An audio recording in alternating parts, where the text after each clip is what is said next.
from Carrollton, but I live in Bowden now. The beginning of my story, it's a long story, but so what started the addiction was I had my son in 2017, and when I had him, they gave me oxycodone to come home with. Well, my son's father was like, give me some. And I was wondering, like, why do you want some of my medicine, you know? Well, then, you know, like, I felt it. I was like, okay, maybe I know why he wants it now. Like, it feels good.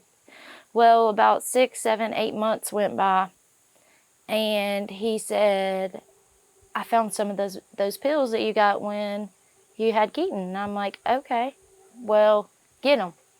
So it started going with getting some every week, so often or whatever. Well, he got really bad. He ended up getting really bad on methamphetamines, and he would drive the car crazy, like he would take Xanax and meth at the same time. And he would get to where, like, one time they pulled him over when he was literally driving up the opposite side of the highway.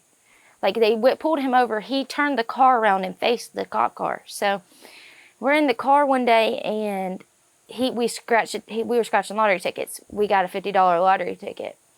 And we're in the car. We stopped at the store. We were still in the car, didn't get out of the car. And he's like, I can't find it. So I was like, what? So I went to the driver's side, and I went to look for it, and I found this sunglass case. And I opened it up, and it had like a glass pipe in it. And I was just irate. I was like, this man is doing meth. What? Like, it was so bad. So I got to the point where he would, like, steal my money when I got home from work. He would take off and leave for, days at a time. It was horrible. Well, he ended up getting locked up. And when he got locked up, I did for like 3 months. I did nothing but what I was supposed to do. And then I was like, I'm going to, start taking those pills again. So I started taking the pills again. And then I went to the drug dealer's house, and he said, I don't have any. And so it was 3 days that I was going there every day to get those pills that he didn't have. And he's like, but I have this, and it's better, and it's stronger, and it's cheaper. I'm like, no, I will never. Like, a month before this, my friend had it in my car, and I put her out of my car because she had the stuff in my car. So I was like, I'm never going to do that. Like, I swore I wouldn't. I don't know. Finally, it was just like, I guess it was like thirst for, like, I needed that high. Like, I felt like crap. I was like, I need something. So I hit the drugs, the dope, the fentanyl, the heroin. It was fentanyl and heroin together. It wasn't just straight fentanyl at that point. So I hit it, and I woke up underneath the refrigerator. I don't even remember the high. I don't remember smoking it. I remember nothing. I just remember waking up underneath the refrigerator. And I'm like, yeah, let's do it again. And so that's how it all started. I was with my drug dealer. The one who said, here, this is cheaper and better. So that's who I started doing it with first. And then it led to me finding another drug dealer that had better stuff, which was more fentanyl than heroin. And then I started doing it all by myself, and I got my taxes back. It's $4,000 that I blew straight on drugs. $4,000 gone. So I did pay my car off and get it fixed that year. So then fast forward to July 11th of 2020. I was like, I'm done with Florida. I need to get out of here. I need to leave. I'm going. My son's grandparents were living in Valdosta. We were only in Florida because we moved down there to open up huddle houses. So we closed the huddle house down in Carrollton in 2016, moved to Florida, and opened up 3 more. COVID hit and shut us down. This is where we're at, COVID, right now. So July 11th, we went to me, my little sister, and my son. We packed the car with everything that we could pack in it. It was just a little 2-door Cobalt. Like, it was nothing, Well, we stopped at one of my friend's house. Rest his soul, he's dead now, but a lot of everybody that I was with back then is dead now. But he gave us, me and my little sister, he gave us Xanax, okay? The Xanax had fentanyl. It was fentanyl. We took it, I remember nothing. Some point of that night, I got up, got my son, got my sister, like, and put them in the car. We got a mile down the road and totaled the car. Ran into a boat, a pontoon boat that was hooked up to the back of a truck, and knocked the pontoon boat 12 foot. So smashed my car all the way in. They life-flighted us. I woke up in the hospital with my son beside me eating pancakes, and I'm like, oh my God, what did I do? I don't remember it. I don't remember anything. I like felt my face, and I had 13 stitches across my eye. I'm like, you took my eyebrow. I was just mad, so mad at the doctor for taking my eyebrow. It was horrible. So I left the hospital. They put my son with his great aunt on his dad's side. They put him with her for a safety plan. I went straight to detox. I left detox and I went to his grandparents' house. And I called my grandmother and my grandfather here in Georgia. And they're like, when you get Keaton back, you can come home and you can stay with us and we will take care of y'all. And I'm like, I can't get him back without y'all. So they came and got me the next day. By that point, my little sister Katie, she was still living in Florida because her daughter was there and she couldn't leave her daughter. So she was there. Mom and my stepdad was still there, but me and Hope and Keaton Keaton hadn't got out of there yet. Me and Hope were gone. We would come back home to grandmother and Papa's house, which thank Jesus for them, but I took advantage of it so much. Like, I thought it was the worst thing ever for me being there, but they ended up helping me. They paid a lawyer. We got Keaton here. They, put him with grandmother, and when grandmother decided that I was okay to get him back, then I got him back. So he was with me. He was with them for 30 days. I finally got him back after 30 days. Worst 30 days of my life. It was so hard. It was so hard. Not having my baby. Like, knowing that my actions took my baby away from me because I did it. And I wanted to, and like all this time that I've done the drugs, because I've done it off and on so many times, I wanted to stop, but I couldn't. Like, it literally takes your life. It takes everything to get off of it. Like, my last time getting off of it was hard. It was hard, but it was worth everything. Prayed to the Lord, really. The Lord helped me through all of it, but I had my husband. He's been the best support. Like, he could, he was there telling me, and his aunt, and everybody telling me, like, you can do it, Emily, you can do it.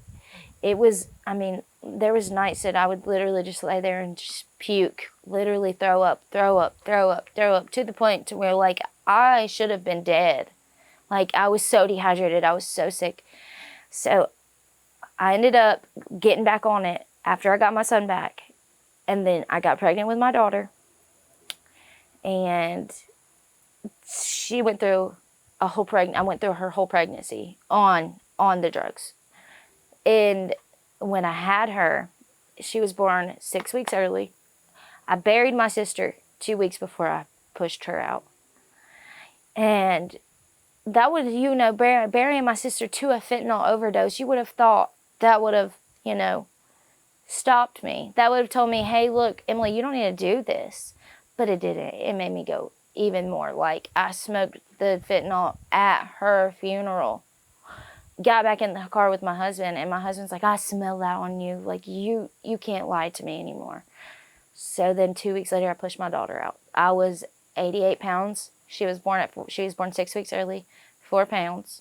She went to the NICU. She withdrew off of the fentanyl for 14 days. It took her in the NICU 14 days. And having to see my baby like that, and having to, it was hard. It was so hard. So I left the hospital. Then I went back to detox for the second time. This is, 2 years later. And so I went to detox. I got out. And my sister, we were living with my husband's parents. My sister-in-law and my brother-in-law were still doing it. So I'm in the house with them. They're doing the dope. I can hear the aluminum foil in the next room. Trigger. I'm like, I'm not going to stop doing it. I'm going to do it again. So they let my daughter come home on a safety plan with his parents. His parents, his mom had a stroke, so she's only able to use one side of her body.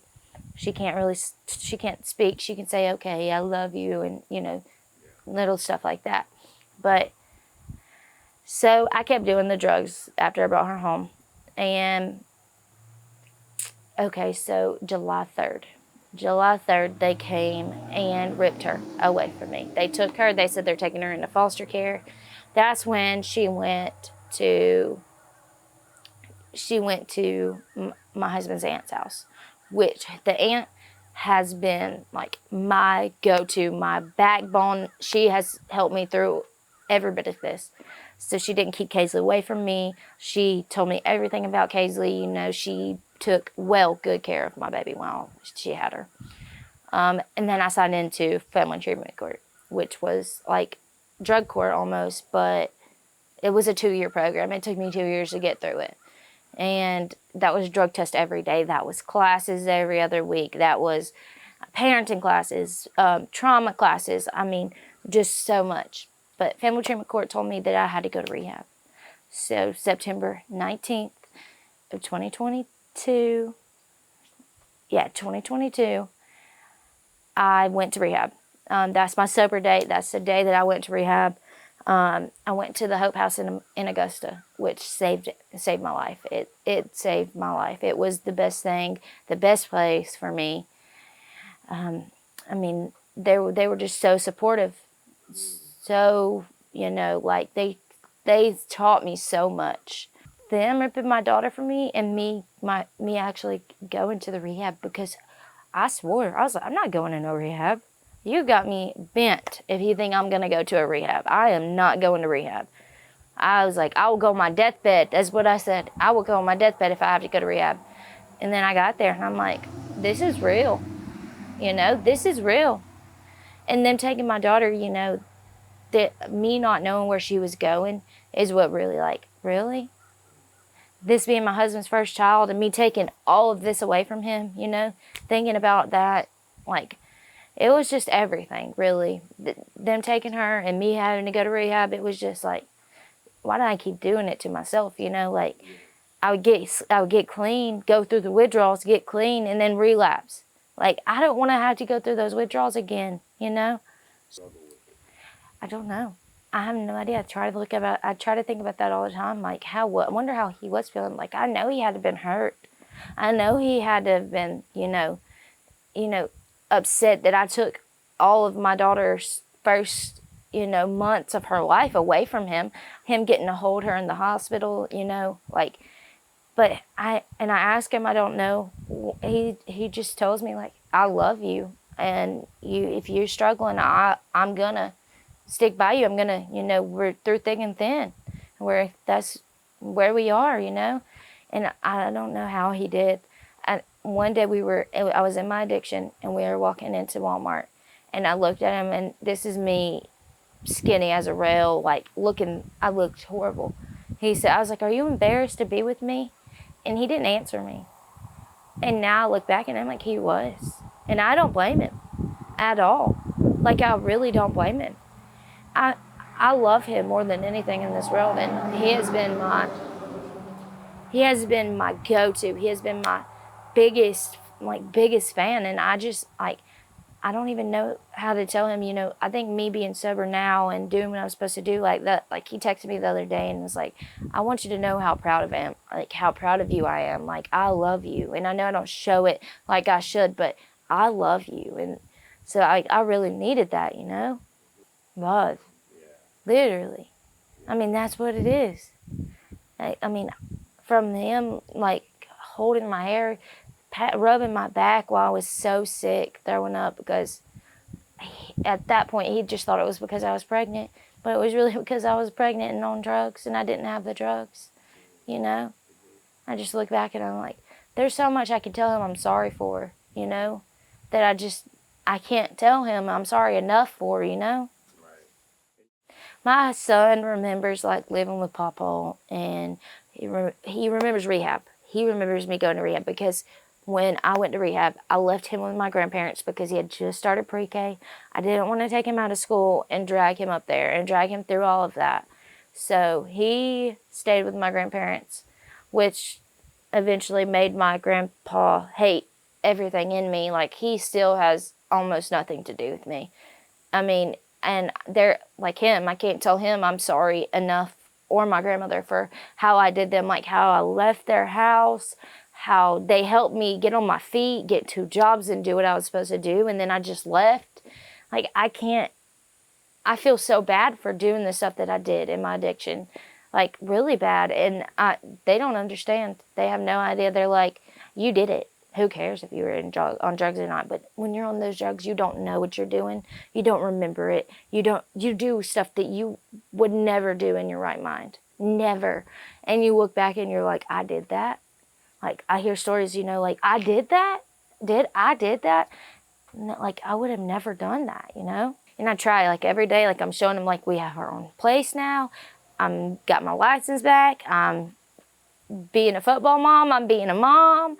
I mean, I'm doing everything that I think, would show him. But I feel like it just hasn't been enough time. It's been 2 years, but I don't know when I don't think he'll ever. He had a stroke while I was in rehab.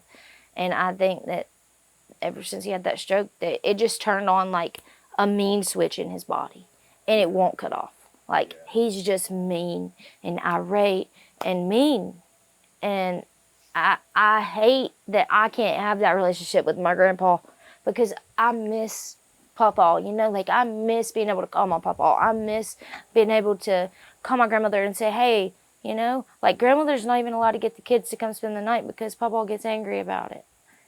So it's just, I just wish I wouldn't have done what I'd done to them, and I couldn't tell them enough how sorry I was, Like, every time I go over there, I go in and speak to him like, hey, Papa, I love you. Sometimes he'll talk back, sometimes he just sits quiet. So I'm trying. Yeah, we're trying. Yeah. In your life, oh, yes. in recovery. Let's talk about that. Oh, yes. So the Lord, as soon as I got to the rehab, I dropped to my knees and I'm like, Lord, if you can help me make it through this program, please just help me make it through this program. I don't think I have the strength to stay here locked up in this place. And you know what? I would pray to him every day. I would, go online and get on like churches and watch them online. And it's like every time I would go to get on like and watch one of their, their like, what is it called where they're preaching? Sermons. It would be like what I needed right then. Like, it would be like, you got to have faith in the Lord when I needed to hear that I needed to have faith. Like, and then when I got out of rehab, me and my husband, we started going around looking for churches. And we just started, getting pretty involved in church and stuff. And we just were praying. And then we told his aunt that we would be there for 6 months after I got out of rehab. 6 months right almost to the day. We were going to churches and stuff. We were praying. And my grandmother sent us this house. And we applied for it. And our credit didn't really get approved for it, but if we paid an extra bit of down payment, we could get in it. So we got our home. I mean, it was just like the Lord, like everybody, I don't know if you've ever heard it, but if you do what the Lord wants you to do, he will provide. Like, he will. And that is the truth. And even like now, my grandmother's like, just pray about it. Just pray about it. And so most of the time when I pray, He helps me. He answers it for me, or lets me answer it for myself, Yeah. Knowing now what I know, I would say to my younger self, oh my goodness, I don't even know, there's so much I would say. Don't touch it. Don't do it. Don't do it. Listen to your elders. Listen to your elders. Like, I tell my mom and my grandmother all the time now, like, I wish I would have listened to you when I was younger. That is it. I would have listened to my parents. I would have listened to my grandparents. That's what I would have told myself. Listen to them. Do what they're telling you to do. Because if I would have done that, I would have never ended up in the situations that I ended up in. Like with my son's dad, he was the biggest mistake of my life. Worst mistake of my life. He's what triggered everything for me to ever do anything. Like, he's what showed me the drugs, him doing them, like, I guess I chose my own, of course, like, I chose to do it myself, but if he would have never opened that door for me to see it, or, you know, think that it was okay, then I guess then I probably would have never done it. But he's just, I mean, he was so mean to me. He dragged me with a car. He would beat me up, and now he's, I guess, out of jail living his life. I don't really know, but I'm so glad, I'm so glad I got away from him. I'm glad that I guess I can say I'm glad that I had to go through that, because I wouldn't be where I am now if I didn't go through that. I've been there. I know. The best thing for you to do is to take that first step and tell somebody that you need help. Once you tell somebody, I would say go to an NA meeting or an AA meeting, because everybody at an NA meeting or an AA meeting has been in your shoes. They've been there. They know exactly where you're at. They know exactly what to say, and they will not ever let you go. Like my sponsor, when I went to my first NA meeting, she was so helpful with me. She was so welcoming to me. Like, NA, you have so many people in there that's been in your shoes that can just tell you what you need to say, like what you need to hear. They will tell you exactly what you need to hear. They know the right answers. They know how you're feeling. They know what you're feeling like. They know how to help you. They know where to go to get you the help. I mean, NA and AA is the best thing for somebody trying to come into recovery. Oh my goodness. Okay, so back then I thought, I was like, I'm not okay. Like, I was not okay. I'm mentally, spiritually, emotionally, everything. Like, I was just empty. I was drained. Like, there was nothing there. I felt like nobody. I felt like I'm never going to get better. I was like, I'm stuck. How did I get myself in this situation? I mean, I don't know. I have no idea. Like, it was so devastating. It was hard.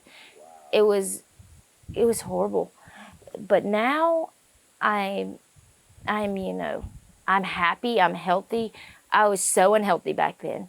Like, I'm healthy. I'm happy. I have my kids. Like, I have my home. I have my husband. I have a vast, big support system. Like, it's absolutely amazing, the support team that I have now. And most of them are recovered drug addicts. I mean, there's so much out there for recovering addicts. Like, you will never be alone again.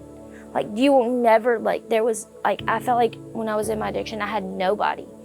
And now there's not a single time that I can say that when I need to call somebody, I mean, if I need to call them at the middle of the night, in the middle of the morning, anytime, they're always there. There's someone always to answer the phone. I love you. I love you so much. And I miss you more than anything. Life is so hard without you. I mean, it's hard. It hurts. Mom struggles. Hope struggles. I struggle. I mean, it's never going to be okay. And it's never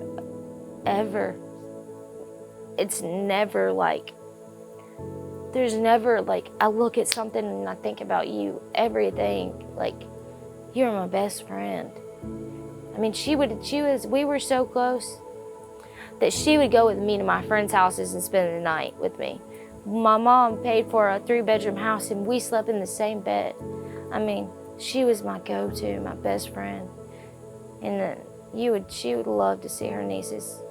The pain that I feel with her being gone